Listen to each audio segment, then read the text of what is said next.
YouTube లో short films తో మంచి క్రేజ్ ను సంపాదించుకున్నాడు షణ్ముఖ్ జశ్వంత్. ముఖ్యంగా యూత్ లో ఇతనికి మంచి ఫాలోయింగ్ ఉంది. ఆ తర్వాత బిగ్ బాస్ లో బుల్లితెర ఆడియన్స్ కి సుపరిచితుడయ్యి మంచి ఫేమ్ అండ్ నేమ్ ను సంపాదించుకున్నాడు. అటు సోషల్ మీడియాలోనూ నిత్యం యాక్టివ్ గానే ఉంటాడు ఈ షార్ట్ ఫిలిం హీరో. అయితే తాజాగా షణ్ముఖ్ అతని సోదరుడు సంపత్ గంజాయి కేసులో పట్టుబడి పోలీసులకు చిక్కారు. దీనితో ఇప్పటి వరకు వీరిపై విచారణ కొనసాగుతూనే ఉంది. ఈ కేసును విచారిస్తున్న కొద్దీ కొత్త విషయాలు వెలుగు చూస్తున్నాయి. తాజాగా ఈ కేసుకు సంబంధించిన మరో విషయం ఇప్పుడు బయటకొచ్చింది. షణ్ముఖ్ తండ్రే వారిద్దరిని పట్టించారంటూ వార్తలు వినిపిస్తున్నాయి. పూర్తి వివరాల్లోకి వెళ్తే, కొంతకాలం క్రితం ఓ డాక్టర్ యువతితో స్నేహం చేసిన షణ్ముఖ్ తన షార్ట్ ఫిలిమ్స్లో అవకాశం ఇప్పిస్తానని చెప్పాడు.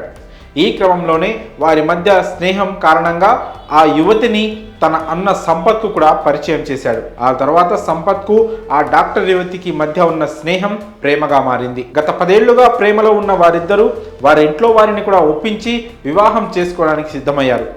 ఈ క్రమంలోనే ఇరు కుటుంబాల ఒప్పందంతో వీరిద్దరికీ నిశ్చితార్థం కూడా జరిగింది.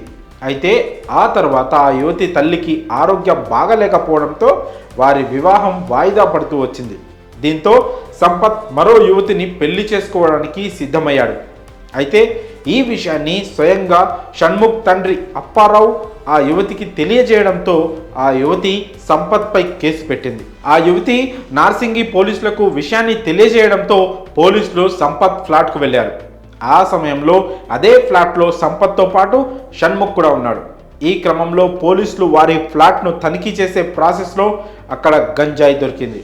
దీంతో వెంటనే షణ్ముఖ్ సంపత్లను పోలీసులు అదుపులోకి తీసుకున్నారు. ప్రస్తుతం ఈ కేసు విషయంలో విచారణ కొనసాగుతోంది. గతంలో కూడా షణ్ముఖ్ కార్ డ్రైవింగ్ కేసులో ఓసారి వైరల్ అయ్యాడు. మళ్ళీ ఇప్పుడు మరోసారి ఈ కేసు విషయంలో ఇరుక్కున్నాడు. పరోక్షంగా షణ్ముఖ్ తండ్రి వారిని పట్టించాడా అనే వార్తలు ఇప్పుడు సోషల్ మీడియాలో వైరల్ అవుతున్నాయి. మరి ఈ విషయంలో మీ అభిప్రాయాలను కామెంట్స్ రూపంలో తెలియజేయండి.